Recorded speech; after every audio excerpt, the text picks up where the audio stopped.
we go. So, Michelle, I think you've sort of got some of the usual suspects here. Victoria often joins in. Walter joins in quite regularly, and so does Cheryl. And they're all probably. Victoria, how's your astrological knowledge, just in general?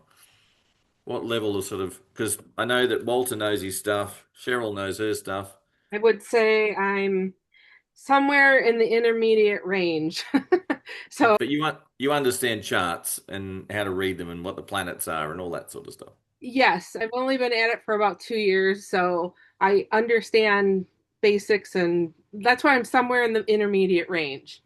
Still kind of working on it. Sorry. Well, I'm going to introduce Michelle because I met her via Barbie, who's one of our instructors, and because Barbie has studied vibrational astrology, and Michelle studied for quite a while with David Cochrane, didn't you? Who's now known as Santino, Yes. and she is probably one of two. I would say. Did you say two vibrational astrologers Two, in Australia? there's two in Australia. One is more in research than reading Yep. publicly or professionally rather. And I'm the only one really reading professionally and teaching. And I've taught a class on it and they're practicing. So there are a few in the wings. Yep. Now, Michelle, your volume's down a little bit. Any chance of turning up your Is microphone it? volume? Right. What I might do is disengage my Microphone. Is that better? Much better. We Oh can hear you gosh, really well you buy these microphones and they're no good. now. Or it might have a volume control for the microphone independently and you're not finding it. That's all. But that's great. Maybe. All right. Well, I might leave. I think everyone's in for a treat today. If you haven't, who here has seen or knows anything much about vibrational astrology? I've watched a couple videos on it. That's it. And Walter? No, I don't know anything about vibrational astrology. This is definitely something new for me. Well, this is awesome. And Cheryl, what about yourself? I'm drawing a blank. So, can I say that my introduction to vibrational astrology, and I say that loosely, was the studying of harmonics back probably in the 1980s and reading up a lot about it. And I used to do a lot of work on it. And what I did of my own accord was that I lectured on it and I was only using the harmonic 4, 5, 7, and 9 because just going back, if you do Jyotish astrology or Vedic astrology, the ninth harmonic is actually what they call a Navamsa, and it's the center part of the chart, which is basically the reflection of your soul. So it's your soul chart, not your, and it's a bit like your lifetime you come in to have now is this. But if you go to the soul chart, you find out what the person's soul is really about. Would that be closest to correct, Michelle? The So, ninth harmonic, yes, and then, it's the and then, so what? humanitarian. So basically, what happened with me was I decided to see if there were, if I basically how it works, tuning into different frequencies. It's a bit like a radio station. When you've got a dial and you tune to a certain frequency, then all of a sudden information's coming through on that. You can hear it. So it's basically saying that all the planets and all the energies are pretty much working on different frequencies, and we can break those down and see how that works with our chart or us as people and events and circumstance. And I did it as an experiment to see if I could find out more about whether there was something there that would define a serial killer over another. And I did a lecture on it on Jeffrey Dahmer because I had an accurate birth time for him.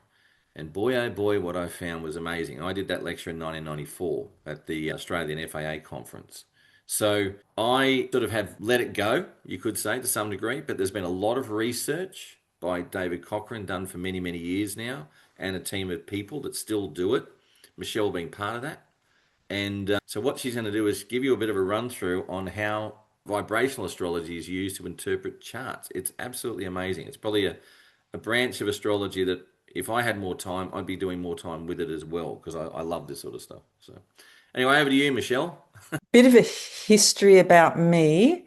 I live in Australia, as you may have gathered by my accent. I'm currently in Western Australia, but I'm usually mostly from the East, lived in Melbourne, Sydney, and the Gold Coast, more recently the Gold Coast, and went on an exploratory journey over to the West. And a few years ago, a good friend of mine, who we studied together for 30 plus years, astrology in my kitchen and, and things like that, each one of us individually, a small group. She had an intuitive flash that I should be doing vibrational astrology. And she thought, no, I won't call Michele. And she ended up calling her, which often happens with her. She's 50 plus years astrologer. And and she said, okay, so I'm going to tell you about this and you should check it out. So I contacted Santino. He was then David Cochran.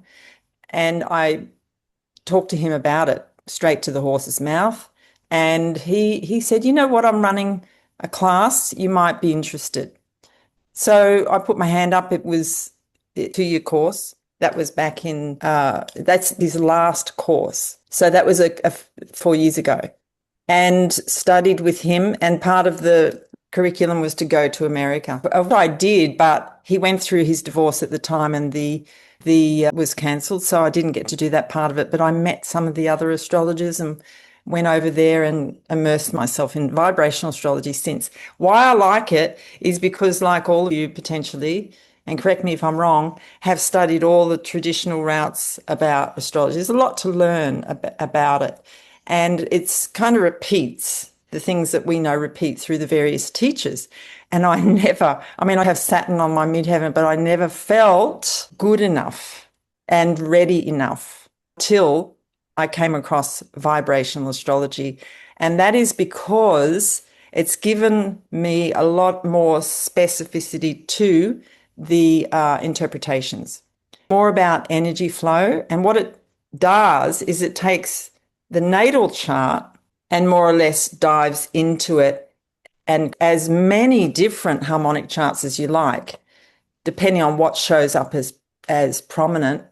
But when you have, say, a chart of 29, my one happens to be 29, that is a multiplication of all of the planetary aspects by 29. So you get a magnification of 29 so that you can see more specifically the inner workings of the chart and whatever aspects align in those harmonic gives more information to the natal chart. But the main ones are 5, which is how we play. And this is all to be a well-rounded human being. So multiplication and a deep dive times 5 into the natal. The other one is 7, which is how we're quiet, how we're introspective. 8, what motivates us. Santino says that the 8 vibration and multiples of give more certainty to what you are here to do, what motivates you, what drives you. It's quite interesting when you look at the 8 vibrations and multiples of. It would be this 8 times 2, 32, keep doubling, 64, and you get more and perspective on the natal chart so that you can be certain the orbs are much tighter, midpoints used extensively, and used to get a picture. And what harmonics do, you don't read them like a normal chart. They just give you more specificity to support the information in the natal chart. And what I found as an astrologer is that I wasn't always accurate when I did my readings. I'd say something that I saw in the natal chart and they'd say, no, I don't, no, that's not me or whatever, So I wasn't happy with that. Saturn right on my midheaven. I confidently walk out into the world as a reader unless I'm sure about what I'm doing. So that's a little rough overview, but I think the best way to see it is to work on or look at a chart. And Luke suggested looking at the recent solar eclipse. Is that what we'd like to do? Has anyone got any questions so far? No, I don't think so. I don't know what to ask yet. All right, well, let's just look at a chart and see it in action. There's a couple of things we could do. We could look at something I saw in Luke's chart that night when I was poking around, but I'll just open up the program. So the program I use is Sirius 4.1. It gets upgraded every often. It's $550 USD, but any college gets a discount and when you buy through the college. So I will share my screen and open up the eclipse You I have have my a map. permission to my chart if you need to, because we were talking about the upcoming relaunch Astro College. So that was part of what Michelle and I were talking about the other day. Yes. But this is the eclipse, correct? No, hang on. Is that the eclipse? No, that's the right now in Oh, Perth. that's right. Okay. The is this one. So that's Australia on Eastern Standard Time, Gold Coast, because it's -10. So I figure we can all adjust from there. Obviously, the houses are less important, but that's the eclipse. And the main thing we see, I'll get my notation, that stands out in the natal is, whoops, the square to Uranus. We know that there's some changes happening. We can be sure about that. And a fairly volatile time ahead to line us all up, right? So that's also got that very strong Saturn Neptune conjunction at the time. of course, yes, we have that definitely. That's a big deal. Days later, it's super exact, but it's exact enough. And I kind of look onto the North Node. I take note of that and Venus. You know, it's get a little handle on what the main things are in the natal chart in order to have a reference of what's going on when you're looking at the various charts. So here we have a trine. What's happening? Mercury. I like that Mercury trine to Jupiter. So there's something definitely about communication. What we do when we look at a chart, once we have a quick scan, is we want to see what's behind it. So we look at the midpoints just to see any extra things. So you up the top here, there's a heap of squares and everything's worked out for us. So we look at the midpoints and the most notable things. And the most notable thing that I can see is, you know, that the moon at a midpoint between Venus and Mars. Yep. Right? So they're all personal planets. It's very, very important. Keep note of that, okay? And it's a straight away a little bit more about the natal chart. We may not. Has anyone used midpoints extensively? So I they're do here all the time. Yeah. So I some use them all the astrology. time, but not in the same sense as, say, a cosmobiologist does. I find that they're a much a strong trigger of events. They are. In fact, that's what I want to talk to you about. In about what I saw regarding your Just before we keep going, Walter and Victoria, do you all understand what midpoints are? Let's just go back to that. I'm assuming it hits the midpoint of another aspect, correct? Well, what it is, it's the point between the two planets in the chart.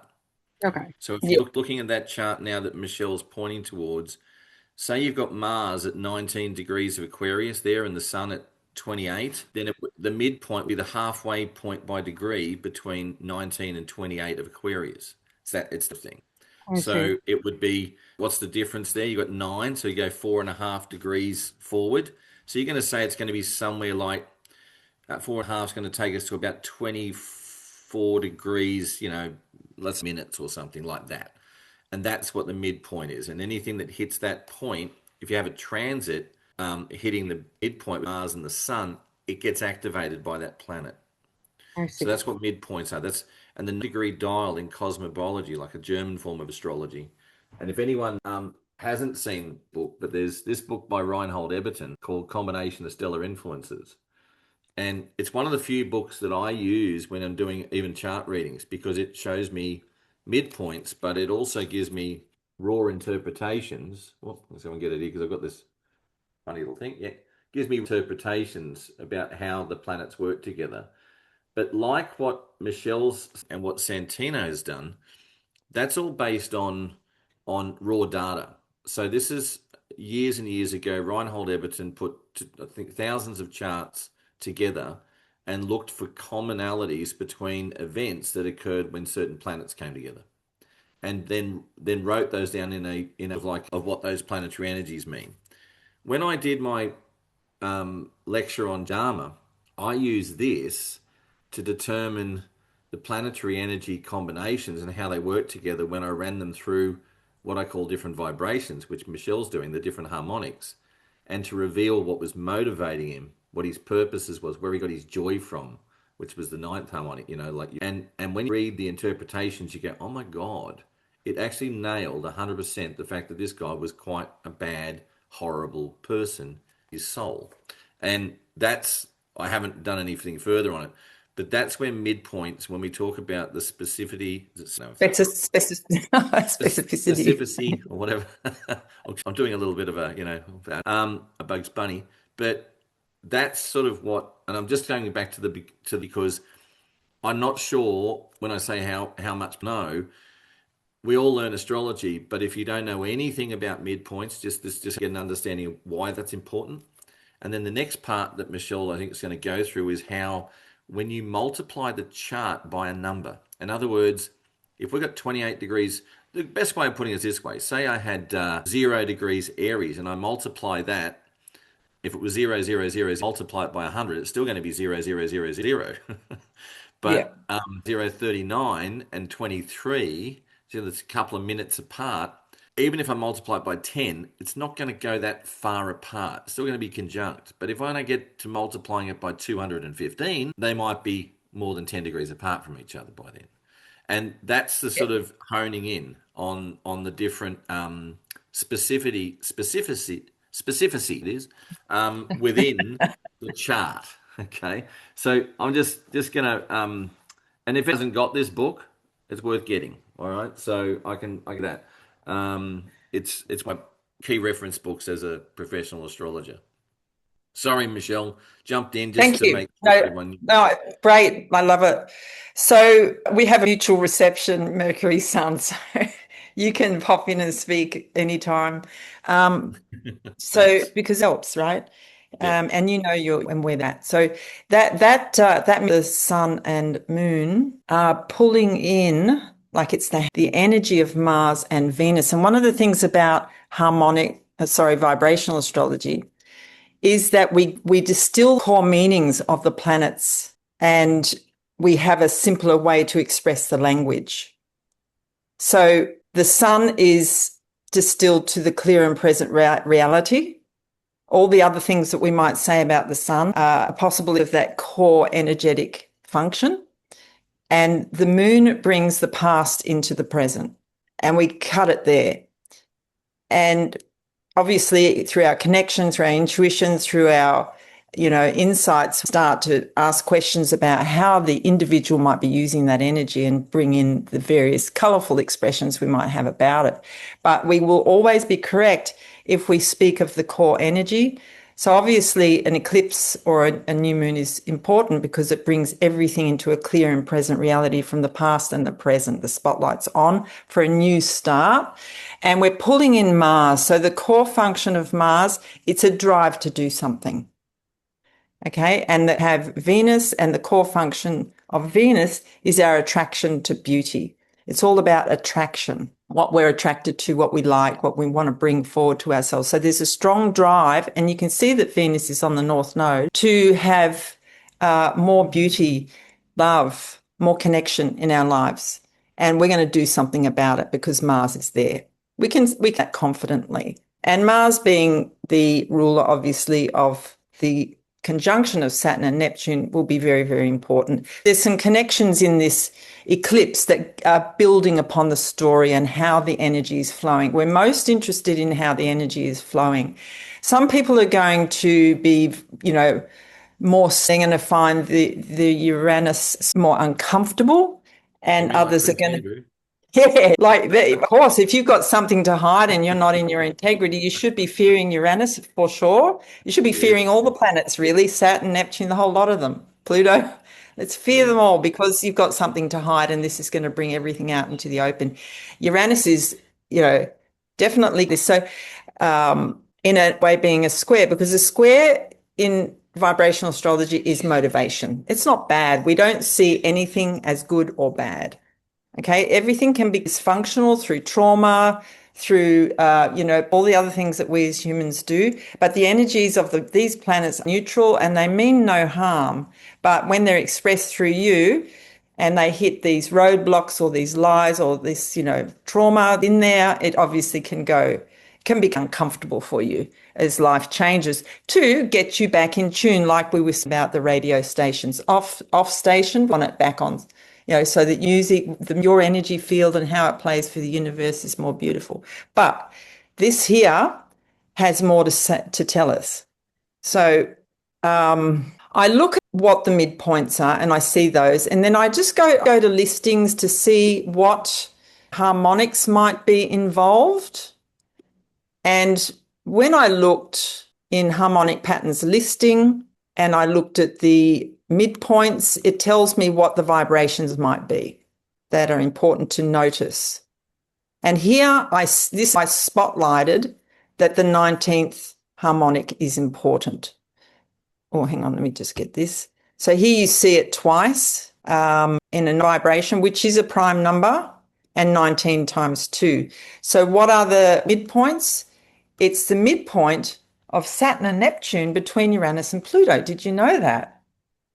So here we have Saturn in this natal chart, and Neptune is the midpoint of Uranus and Pluto.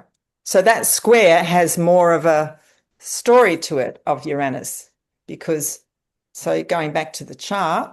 Wait, hold on. Can you hold on a second?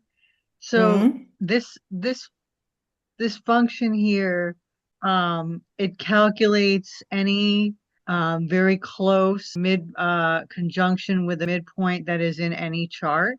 So what we have here is let's look at actually piece by piece. So what this is saying, and just get rid of this. What this is saying is that the Saturn-Neptune conjunction is in the 19th harmonic at a midpoint between Uranus and Pluto. Okay, well, right? Obviously that's this chart. So we have to open this chart. It's only no. in the 19th. Correct. So we can't see it here, but it is important. So Michelle, just being painful. Don't lose train of thought. What you've just described, Cheryl Ann, is why, going back to the 80s, I didn't work with any more harmonics than 4, 5, and 9, is because you have to calculate a chart, multiplying it by those numbers for each one, and I did them all by hand. Nowadays, we've got a computer, which is what Michelle's showing, that automatically calculates from 1 to 128. I think I saw before on that thing. And then it looks for significant midpoint aspects and see out what they all are.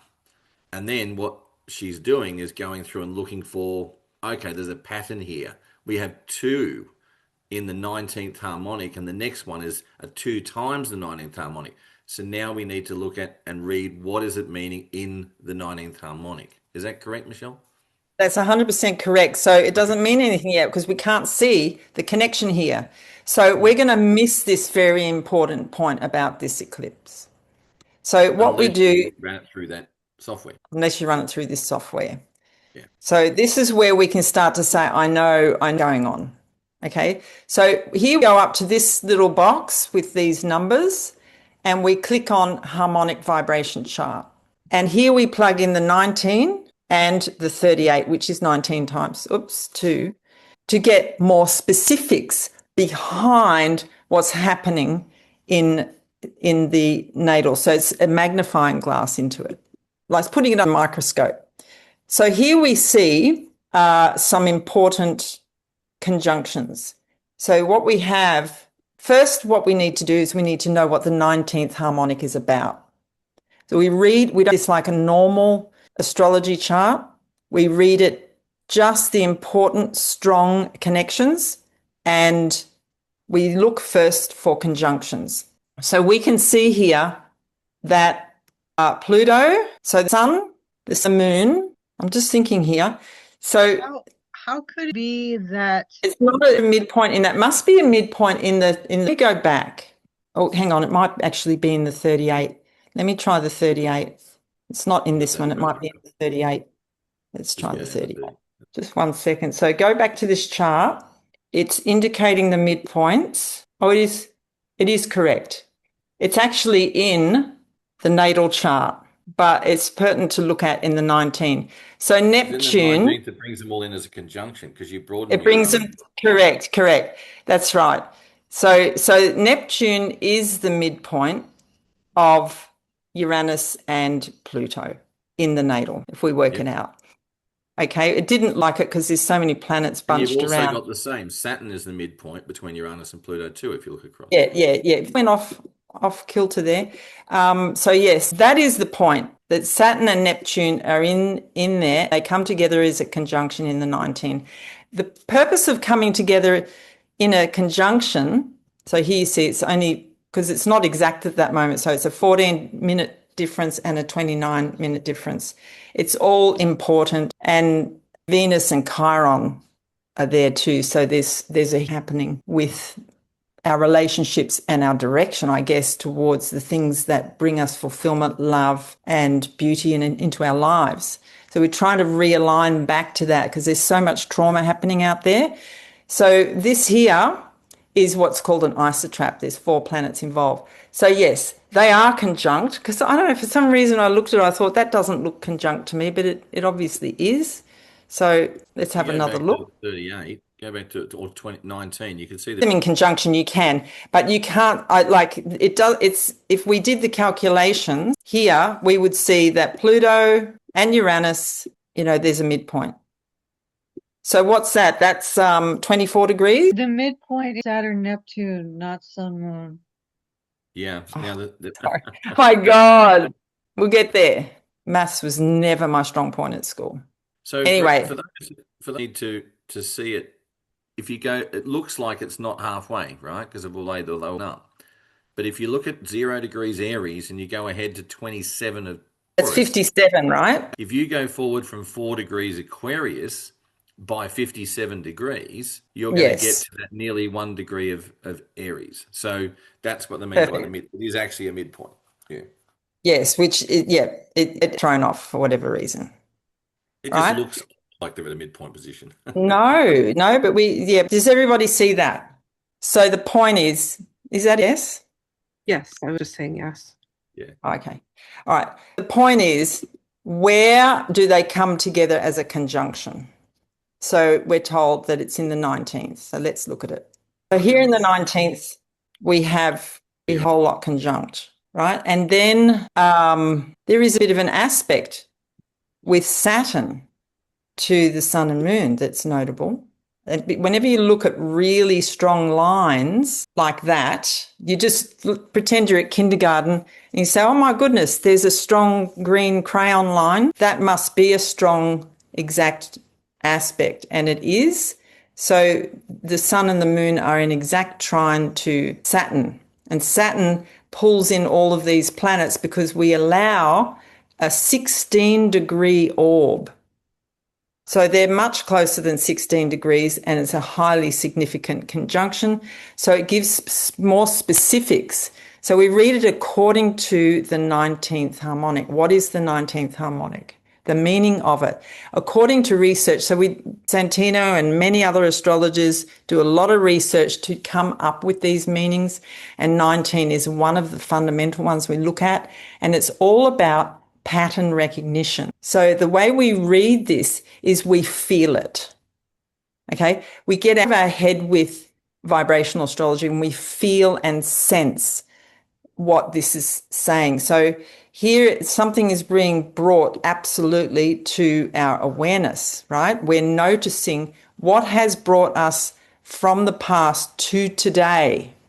Saturn's taking an absolute strong hard line look. And what Saturn means is, in vibrational astrology, is to break things down to what will last beyond time. What is it and left when all the fluff and all the illusion and all the maybes, wannabes are taken away? Saturn leaves you what is the core. So it has that, negative taking things away because, no to have their lollipop taken away. So Saturn's sitting here with all the big players. Pluto, in its core meaning, is simply to add intensity. It adds massive amount of intensity to the configuration. Uranus puts us in touch with the current moment in time, and Neptune is about having a dream or a vision that we want to work towards. So they're all together in the 19th vibration. So I think that what this means is, this flow aspect, it can actually be quite irritated when things are not in flow, because the trine is just so smooth. It's like, the pee, you'll feel that pee under all those mattresses because it's not right. And things have to be in flow. So a lot is coming up about what has brought us to today, what is underneath, what is really happening. It's breaking away a lot of our illusions that we've been living by and under for so long, and kind of applies to the natal. It's supposed to support the natal. In terms of the eclipse, is the, something to account. We're bringing it to account what's really here. And it's very much like that in this 19th vibration. We're looking at the patterns of the past that have brought us to today. We're looking at it, we're feeling it, and, we're assessing it. Who am I? Where am I heading? What am I doing? And what's going on with the world that's not going to support our future? Michele, can I ask a question? When you see the sun and moon like that is together, is that the astrology, would it be seen as something like because like the new moon, and it's exact, you can see even 9 timesing by 19, you can only see the moon separating by 3 minutes so far. So by mathematical calculation, it's the whole time. Is this the blending of leadership and the public? Because you're talking about the sun usually represents, leadership, shine light on, and the moon is the public and the past coming up to meet what's there. Would you? That'll always be conjunct in any chart, though, because they are exact in the natal. Right. These things repeat, yeah. But what I'm saying is that an underlying theme behind the interpretation you would look at, that what's being, is being brought out into the light, Saturn's shining reality on it. It's showing, well, you can't live under a rock. We're going to break this down to something that's going to go beyond time, and we're going to bring up everything. And what we're doing is we're affecting the human race, because it's the sun and the moon together. I mean, really, the balance of our on Earth, isn't it? Really, we wouldn't be able to survive, and without the moon, we wouldn't have tides, and we wouldn't probably water. So it's an interesting combo. I just wondered if you would see it in that form. The other thing I do know, you don't interpret so much the sign when you do a energy circuits, and we're just looking at the energy flow. We can add our possible what might happen and what it might mean, and that will be different for everyone. But on a larger, broader scale, from how you describe it, yes, I would have, because what the sun is, it's just like a clear and present reality. It's putting a spotlight on. And you could talk about, leaders been on pedestals, etc., because of their luminosity, whatever. But the moon, as the public, what the moon really, if we didn't have the moon, we wouldn't have our individuality. It's a collection of all of who we are from the past. So it's like, that's archetypes of it's comfort when you talk to my moon, or it some sense of familiarity when you talk to my moon. So the moon is affecting people on a very deep personal level. I just look at these two together as being very, very personal. It can be different for everyone. It might be the great awakening for some, or it might be a complete destruction or even death for others. So, but with Pluto involved in this conjunction, your significant wake-up call, because 19th harmonic is all about pattern recognition. What is, what today? A lot of astrologers have a good vibration because we can see the patterns in the charts and we can link them together. So there's more to this, because when you look at it even deeper, we haven't looked at the midpoints. So let's look at any secrets that might be bringing in more specifics. And from memory, I think I discovered there was something about Mercury happening. Jupiter, Mercury, Mars. Mars. So things are getting blown up, right? Jupiter as a force is simply there to expand. It has no stop valve. It's like you get bigger. It's not always positive. If you have a Jupiter transit and you're battling a tumor getting bigger, that's not positive, right? If it's your bank balance and it's getting bigger, we consider that positive. But the force itself on its own is there to expand, right? So there's to expand, information. This is our drive to do something. Mercury's here. So the three planets together are, being, spoken, exposed, obviously at the moment we're seeing. Makes me laugh. They've just dumped how many millions of Epstein files, Yeah, that gives us specifics. We go back and we look at it. So we got Jupiter, Mercury, Jupiter, and we look at it. So the midpoint here of where is Jupiter? Over the other side. Yeah, sticking over here, right? I mean, I'm from years of astrology, notice that it's in Scorpio. So Mars and Mercury. You don't see the pattern, right? But it's very much there. So that's picking up on these energies. And I think back to the natal, I think, oh, hang on, Mars and Venus there. There's some sort of drive to do something. So we know that there's a real push to speak up, speak out. And it's interesting because you hear publicly that we're trying to censor free speech, right? I don't think they're going to succeed at that. It's just like not going to happen. It's the one thing we have, our voice. So 38 was strong. And is everybody following okay right now? What about you guys? I'm following Yeah. okay. Yes. So we're just doubling it now, and we're looking at there's need for this energy to flow. We can just see there's so many trines. We're trying to unblock blocked energy.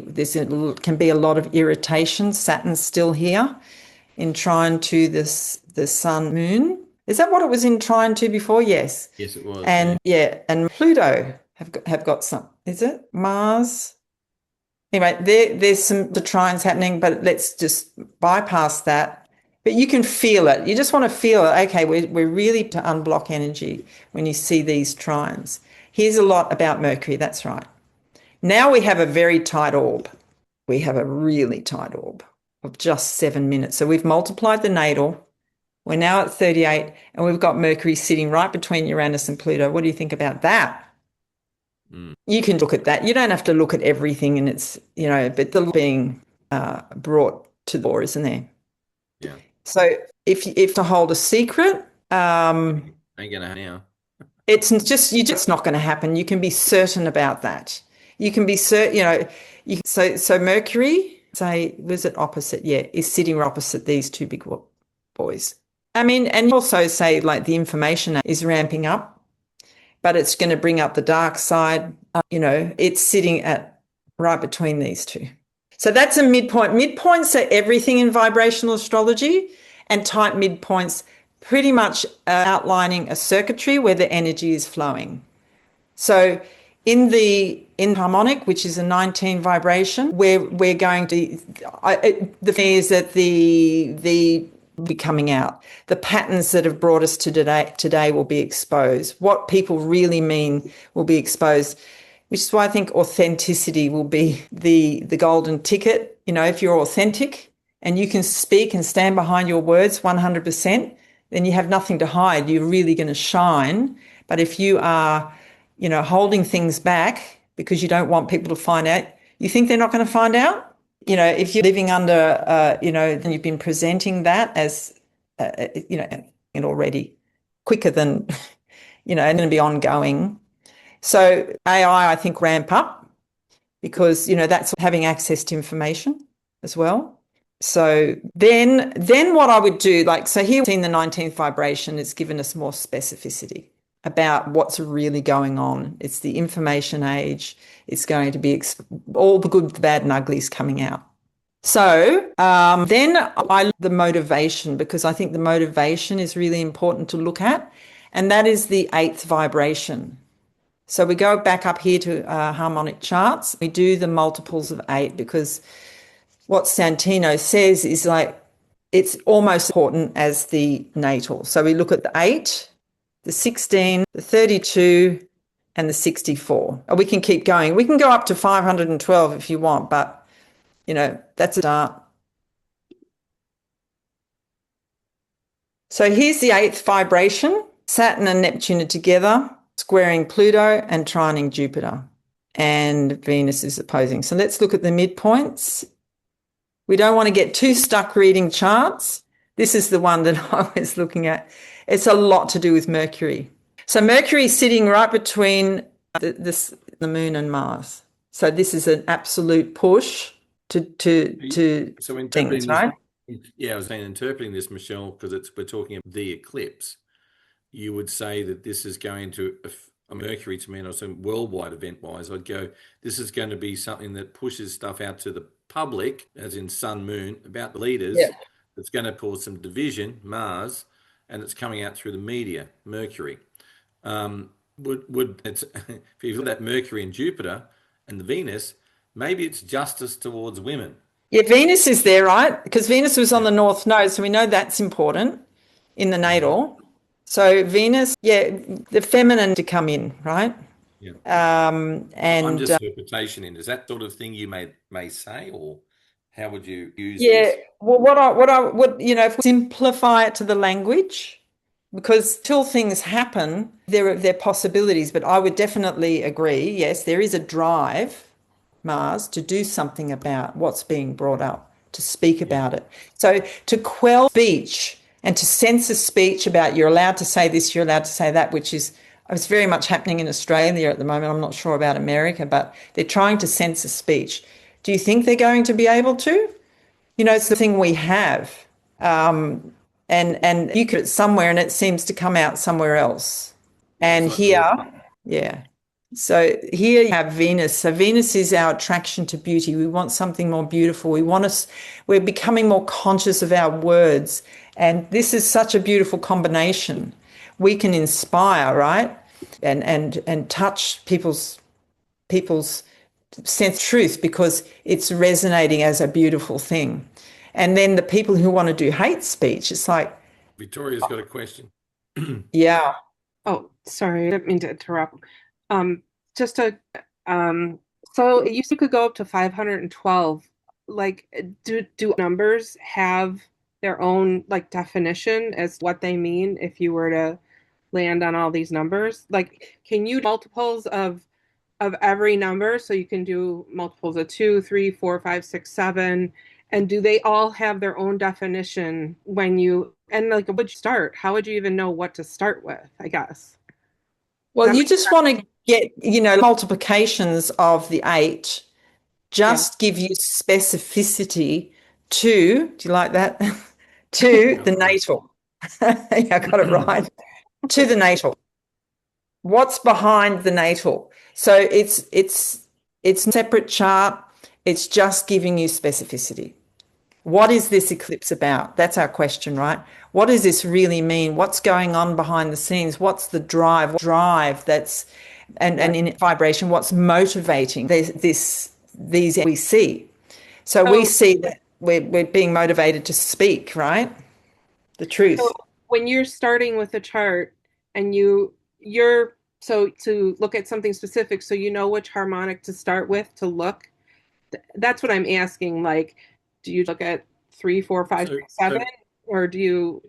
No, okay. Well, I took a shortcut, and I did the natal, and I listing to see what strong patterns are here, and it came up straight. And I looked at number 8. I see. This, as a choice, right? It's saying what are the direct midpoint structures in harmonics 1 to 28, and then it tells me. So the computer kind of gave one where it told me to look at 19, right? I see. Yeah. Okay. That's how I got to 19. Right. And Michelle, throw my chart in there and show the difference. What comes up? Yep. When you do what you'd look at and say someone's chart. Yes. Because I'm just saying you've got it there, so you can just you can put in, do for this one or for my chart, and you can see the difference of what comes up. Okay. Do you know if there's a function that in solar fire? Yeah, there is, but it's not quite. It doesn't actually just. It doesn't quite do this. You can harmonic charts and multiply it by numbers and do it, but I'm not sure it does it where it goes through and formulates. Okay, between here and X, these are the strong points. This is slightly different. Yeah. Yeah, you can do. But like if we just pop up to the 64 and have a look at you can see some very strong circuitry happening here. So the 64 is still an 8 vibration. It's a multiple of 8. It's 8 times 4. No, Good. 8 Definitely times 8. that. This is really strong as far as pattern goes of all of what we've said. So what we're just getting is more confirmation. So you can now be pretty certain that, here Pluto and Saturn meeting up, Jupiter and Mars up, there's a pretty strong force trying to break things free. Well, you've got exact squares there too. You've got Saturn, Jupiter square exact same degree, and Mars, Pluto square exact same degree, and they're both in a sesquiquadrate aspect and a square aspect to that Sun Moon. So that's really, really powerful. So this is where you start to feel and you're like, oh my God, shit's going down. Right? This is a real for change. Now, if we look not with the midpoints, we might see some more. So the Sun and the Moon do happen to be exact Mars and Pluto. In the 8 vibration, this is the motivation, right? And there's another one. Uranus is a midpoint of Mercury and Mars. The question, and I think that's probably what Victoria was asking as well, is there a specific description of what each particular number represents? 8 might be motivation, but is there a different one from 8, 16, 30, No, it all means the in same this case, thing. it's all about purpose and motivation. And 8 vibrations meaning is what is motivation. It's an important one to look for. If I have no time to do anything else, I look at the 8s and the natal and look at what's pertinent and a quick look at the midpoints in the natal to see what vibrations come up. There's a lot of different things you can do in this program, way more, but I'm just, this is enough. Like you don't need more to know what's going on in this eclipse. Yeah. It'll confirming it. So the purpose of looking at, say, 64, 32, and 8 is just to hone in on the energies and go, okay, well, this is significant because of X, Y, and Z. Yes. And they can go back to the natal and say, that we said that were previously uncovered, that have been in the way of us moving forward, that need to be said and brought out, right? And the age is ramping up. Look at this, Mercury is sitting right between Saturn and Chiron. So there's a lot of pain, but a lot of healing that will come through getting, how we've always kind of like that because it'll hurt someone's feelings. This is not this energy from the way it feels to me. And the Sun and the Moon, there's real soft cell. You see the midpoint with Mars and Pluto, right? It's blasting its way through. It's like a volcano going off. Like a volcano. And Mercury again is siding up with Mars, Uranus. So all of those midpoints in 64, if you just looked at two of the harmonics, you'd look at probably 16 and 64 if you wanted to just look at 2, and you'd probably get your whole picture there. But I can just look at that and say, wow, that, you feel it, right? You can feel that there's a significance about the way things are being brought out into the open that were previously hidden. There's no possibility of them being able to censor speech. There's no possibility of them being able to hide anything as much as they'd like to. Yeah. Okay. Makes sense to me. So that's behind it. And it gives us just more specificity. We know we're being, shaken simply because Uranus is there. But then in the 19 vibration, they become conjunct along with. So it's like the point is what other planets are coming in when you look at something. So that's the eclipse and the basics. But you can round with other things in this program. Forecasting's a good one to see what the overall energy is.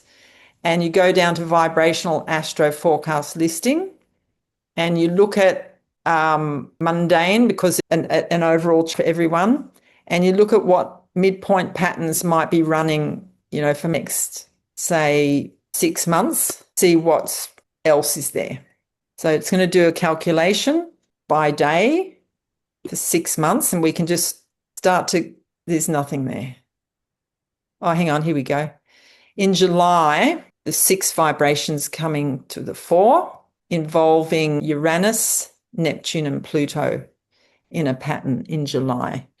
So those 3 together, there's a much bigger outer force behind everything, all the things that are being brought up. There's a healing, I believe, a healing in it. Well, that's So, interesting because the next eclipse happens in August, oh, right. Well, that would be very interesting. about the What's the 12th. date of that? Yeah, it's the 12th, and then again on the 28th. So there's nothing, but there's Nothing all hitting there at that particular point. But this is what I was looking at for you, Luke. Well, when I said, oh, I got to tell you some things, what's coming up. But here's, and this just means what other vibrations are coming in. So a 6 is 3 times 2. We're looking to bring things into balance, into harmony. There's a purpose behind. If you were to open up this transit chart and bring it forward to, what is it, July? We go by month. February, March, April, May, June, and July. don't worry, everyone. I'm only half following this too. Well, that's just moving the wheel. No, what I mean by that is how you would do the interpretation in regards to vibrational. It's a whole other aspect of astrology, but I think from what I'm understanding, Michelle, correct me if I'm wrong, and this is what's really powerful about it. It's not as complex as it sounds because it's No. actually just only on specific numbers, and you might run multiple charts, but the confusion is, as an astrologer, we go, oh, look at this chart, oh, look at that chart, oh, look at that chart, and then all of a sudden we Yeah. go all bogged down, when really what it's doing is just looking for patterns and going, okay. And like, say, for example, this is the eclipse. And if you're looking at what the purpose or motivation is, and you see all that Mars Pluto energy, it's to bring stuff out. It's to erupt things out. And if Mercury is associated, then it's going to come out through the media. It's going to be communicated. It's going Yeah. to be, that's its purpose. And that's as simple as the interpretation really needs to be. Correct? That is really as simple as it is. And the point of doing a reading for anyone, and this is what I had to get over because I've been reading charts for 40 plus years. And the point is, when a client comes in front of you, is that you're there to serve them. So if you went to a doctor and you said, the doctor first thing says, what's going on? But with astrology, for some reason, we think we have to prove ourselves to the client that this is real, that we can tell them about their future and we can tell them about their past and we can give them some confidence about astrology and so on and so forth. But that they may be there for a very specific reason that we didn't bother to ask. So I do ask people, how's it going? What's happening? Because I've let go of that need to prove myself to the client, which gave me a lot of performance anxiety and really stopped me getting out there and reading charts. So now when they give me some sort of marker of what their problem is and what their issue is, I can hone the reading in to serve them to understand that particular issue more. You know what I mean? The purpose of this is not to predict, but to give them insights into what the energy flow is. Like, for instance, Luke, can I do your chart, Luke? Yeah, you can do it. So I looked at Luke's chart the last night, just practicing, and I opened up the forecast to see what vibrations would be prominent for the year because you're launching, right? And I thought, let's look at transit to natal. We only want a maximum of a 4-degree orb in the vibration chart, and we want a long-lasting vibration. So we say 14 days, it's the maximum. So what long-lasting vibrations are happening for the year for Luke? So I had a little poke around, and it's quite telling. Thanks. That's good or bad. Well, it's good to be ready. It's good to be, no, we don't do good or bad because the thing is, right, you'll know what to be prepared for. So here we go. You've got the 11 vibration from the 18th of March ongoing. So ongoing for right through to June, right? So you're launching. So 11 vibration is highly impulsive, erratic energy. Right. It's the more manic taker.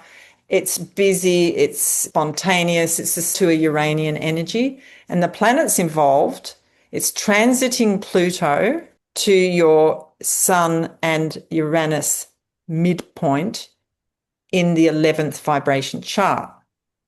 So let's look at it. 18th of March. So 11 vibration is one of the ones to look at when you look at your base. Did you look at it in harmonics? The Well, 11 I think vibration? you brought it up. I'm not sure. Right. So we know from the 18th of March through to, and there's a few other planets that come in, Sun, Mars, Pluto. There looks like a lot of change and readjustment to be done. Sun, Uranus, Pluto, right? So this year there's like, I need to make adjustments. I need to think on my feet in a way, but not this way, and it needs to be another way. So it doesn't feel settled, the 11 vibration as an energy. And you're dealing with Sun, Pluto transits to your Sun and Uranus being activated in 11. So let's look at that. What we do is we pull up Luke's 11 vibration and we look at it. All right, so this way you operate anyway in 11 vibration. There's a lot of here. You've got a beautiful trine from Sun to Venus and Mars opposing. So here, your Mars opposing the Sun and Uranus, you are naturally a spontaneous, think on your feet, quick off the cuff kind of guy, which you wouldn't normally say for a Capricorn. No, but not. But with you Mercury don't. in my first house, I have no choice. Yeah. So the midpoint of Mars to Sun and Uranus is 47 minutes. So we consider that to be very, very strong. So it's very hard for you to sit still and settle, right? If you've got something to do, you'll work hard and do it because you just can't not. Would that be right? Pretty much for a while. Even, have an idea, you don't lie in bed and think about it. You jump up and you start typing or writing something down or actioning it, even if it's 3 a.m. in the morning. Sometimes. Know that you have big ideas, right? And a lot of them drive you to break new ground, you want to take astrology to the next level, for instance. So the 11 vibration, this is how you see it, right? So we take, say, a chart of the current transit. We'll just move it forward to, what was it, the 18th of March when it starts? Yep. So about and then one day. And we can have as many days as we like because what we do now, we take the transit chart. Did I save it?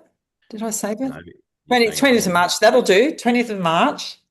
You're in South Australia, so I want to just switch that up to Australia. Whereabouts? Barra? URRA. South Australia. Mm-hmm. And believe it or not, right, we put the transit chart in the 11th vibration. We need the same energy. So that's in the 11 vibration. And then we simply do a bi-wheel of Luke's 11 and the transit's 11. So we have the same harmony and we look at it. Okay, so what saying is, hang on, I've just got to fix this. What it's saying is that Jupiter is activating your chart, your 11 vibration. Look at that. So it's very important. Conjunct Pluto.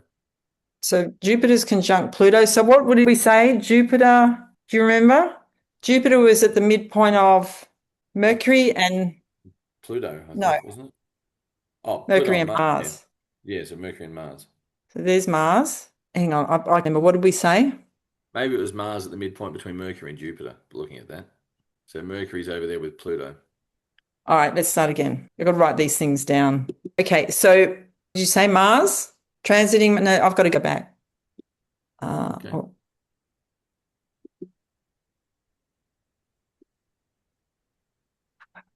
I won't lose all this. I'll just get rid of those lines. Put it there. Okay, so go back to your chart. We open up the vibrational forecast because on the right, we have a record of what we've done. So I don't have to do it again. And we go down and we look at what the 11th vibration is. And it's saying quite a lot about it. But it kicks off with Pluto. Yeah, that's right. It had the sun. So the planet transiting Pluto is midpoint to the sun and Uranus in the 11 vibe. So that's quite going to kick off for you then. That's going to potentially cause some level of unrest, right? That's how I would put it in a person's mind, because I don't want to negatively influence anybody with my own perception bias. Then, up to the 22, you start to see Mars and Pluto. So it's still Pluto sitting at the midpoint between the sun and Mars. So that's a 22 vibration. So here we have, again, the same thing, right?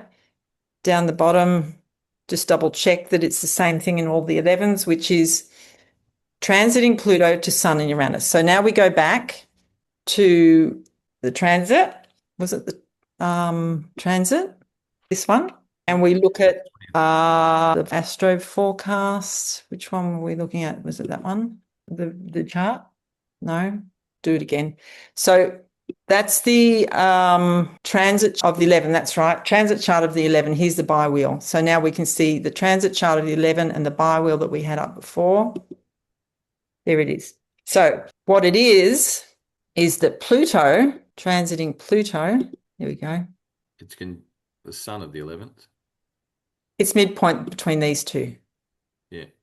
Well. So to interpret that in its simplest form, in the 11 vibration, there's the vibration is about spontaneity, energy, change, certainty, that sort of energy. It's rock and roll, star jumping around the stage. Your energy is going to be very amped up because it's Sun and Uranus, and Pluto intensifies. And this is the 11th vibration. And when you consider this little conjunction here, something about Pluto going on for you.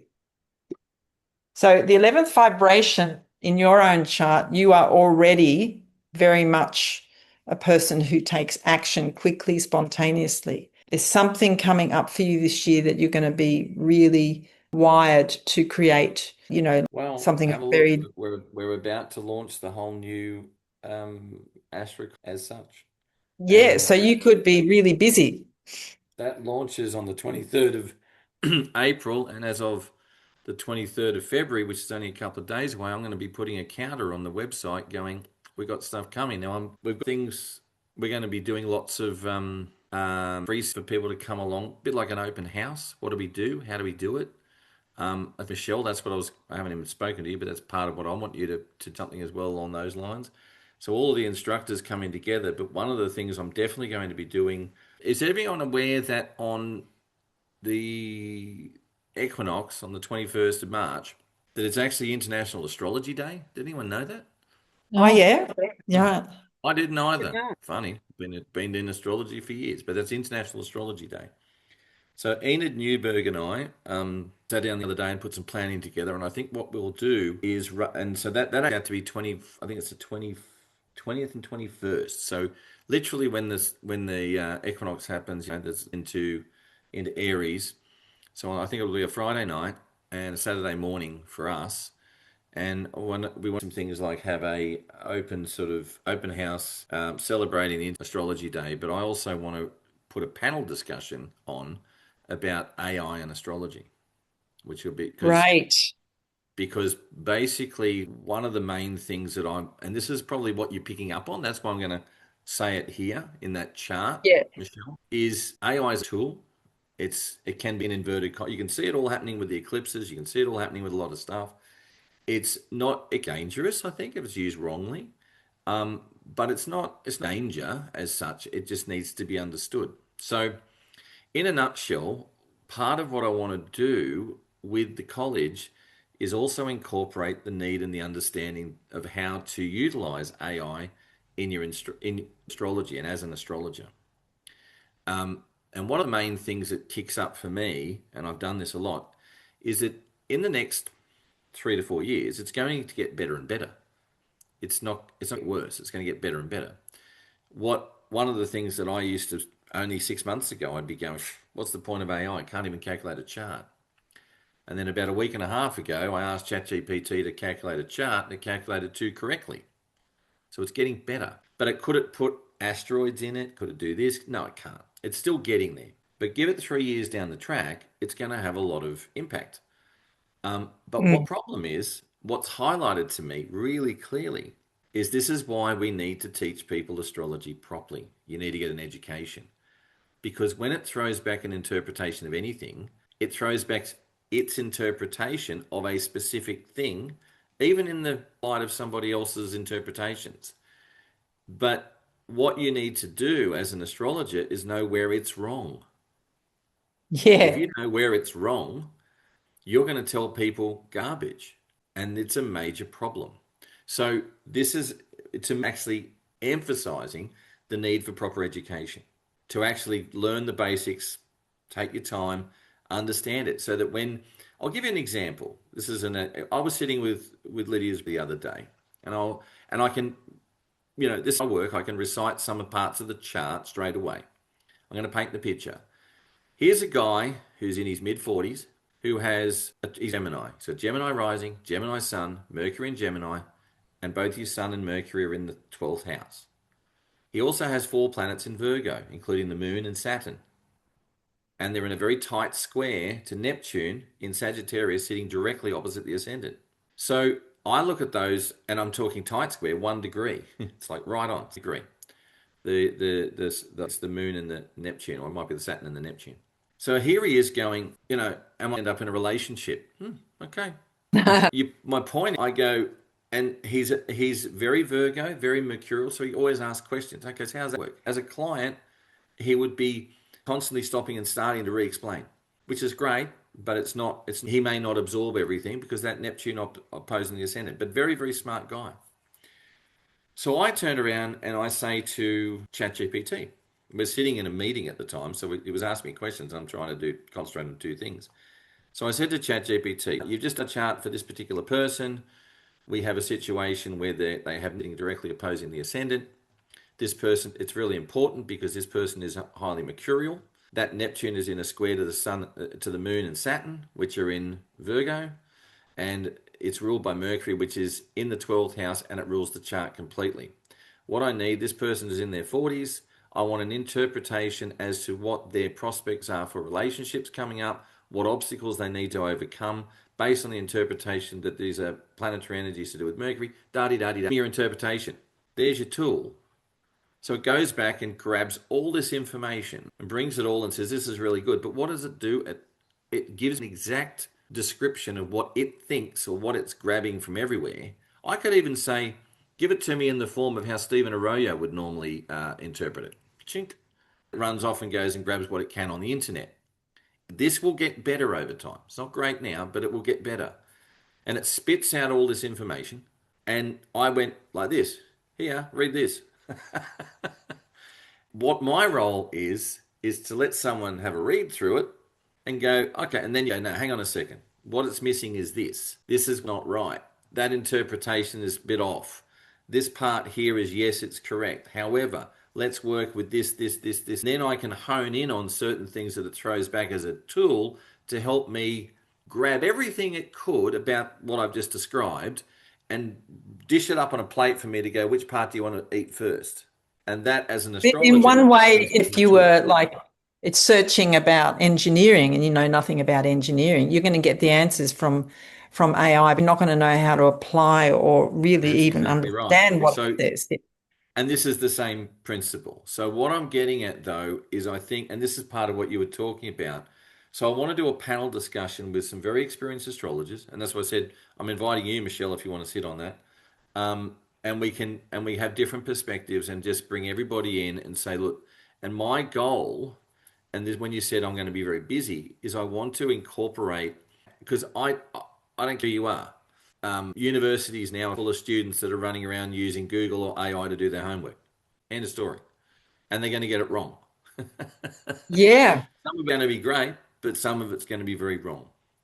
And so therefore, one of the most important things we can do is to say, well, you need to learn these things to identify where it's wrong.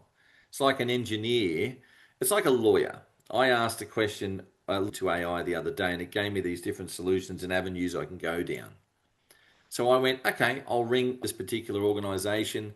And how funny is this? I ring them up, I talk to them, I say, look, I need to log in for a session with this. And it was to do with conciliation with something that's going on. It's probably the Jupiter Pluto stuff. And so they went, yep, not a problem. And we'll come back to you as soon as we can. 12 days later, I ring them up and say, where are we at with it? Only to find the next person says, oh, no, we don't cover that. Oh, So not only did I get it wrong, the place I rang got it wrong, the person who gave me the information got it wrong, and then I had to change a whole jurisdiction. So if you rely on these things to give you the right advice, you can be led up a garden path that goes to in a different direction, and that's the issue. So this is why understanding astrology properly or learning it correctly, even if you don't want to be a professional, that's why I want to put all our NAT modules into there. Even the PSM. Cheryl coming up for April. Enid will be teaching PSM1. There's no question. I'm going to start all those professional studies modules again. So there's a lot of things coming along and slowly bring it up. But eventually I can see in a couple of years' time that the college will be its own self-education area with the branch to go off and actually become qualified with and experienced people and all the rest of the stuff as well. And it's super important now that the public understand that. Because if they don't, we're going to end up with a whole heap of people relying on AI interpretations of astrology, which actually mean nothing and get it wrong constantly with no emotion, intuition, or sensitivity to anything other than spitting out things.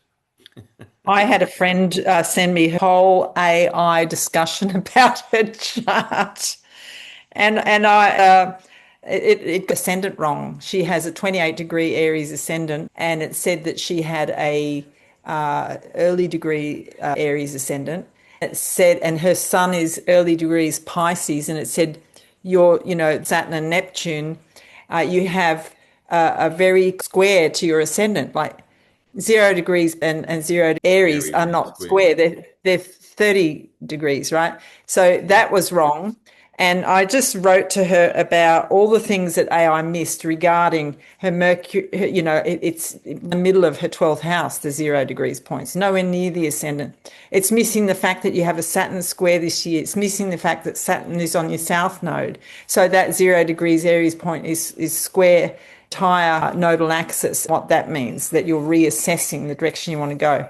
It's missing the fact that Mercury's retrograde and that it's actually square Neptune. And on and on and on and on went. And AI doesn't have a soul. So AI can't feel you, can't empathize with you, can't listen to you, which is really how I'd like to see consultations go, with more dialogue, more connection, more helping the person in the way they want to be helped. And AI is going to tell you what you want to hear. Yeah. So that's where that I've only added that in at the end because I think that's got a lot to do with part of the disruption, the change, the stuff that you being energetically. I look at, I go, Sun Uranus. Well, that's very much about astrology, isn't it? It's about Uranus, so me being that light, and Pluto 100, is we're reestablishing and regenerating something. And I think, and you can hold that mantle according to that vibration, because it's all activated. Being in the 11th vibration, if you said it's a bit chaotic, I can understand that I'm constantly having to make change and Yes. get it right. So right now everything's still in flux and it's changing, and I'm not putting anything down in concrete. Concrete. Now you understand why in the launch chart I want Uranus in Taurus. Yes. But you are new ground. Yeah, exactly. But Bringing astrology to the mainstream. Yeah, and remember that by even with that chart, 2 years from now, the progression of Uranus will move into Gemini anyway, and that's going to change a lot of things. So I'm trying to put that foundation in so we can go with that change. That's the behind it. But look, thank you, Michele, for all your time. Has anyone got any questions? Because it's a lot to absorb, especially if you haven't seen, vibrational. Don't be afraid of, oh God, look at all those different charts. No, it's fairly much, Michelle's just going, this is how you interpret it. But there's a lot more to it, and it's a very powerful tool. And Michele is going to be running We haven't decided on the date exactly, but probably I'd say at least late March or early April or something, and it'll be an introduction to to vibrational astrology and how it works, and then slowly putting together more in order to be able to learn this wonderful tip of astrology that you add to your bow. So, anyone got any questions? Nope. No, Thank you very much. yeah, thank you so much. It's very interesting. Thanks, Victoria. Michelle, you wanted to say anything before we sign off? I'll stop the recording. No, I after just that. think that's great that, you know, in a way, it means that, you know, you at least the first part of it. And like anything, it's once you start playing around and using it, It almost functions like a microscope. You look into things in to look at the actual what's going on. I thought it was real interesting. Yeah, that's exactly. exactly what it is, Walter. Mm-hmm. Cheryl, All the questions? things. How was you? No, that was informative, and I feel prepared to just do my own looking into it now. Thank you. Yeah. Okay. All right. Great. I'm going to stop the recording and thank once again Michelle for her time. It's much appreciated. You're welcome. So much.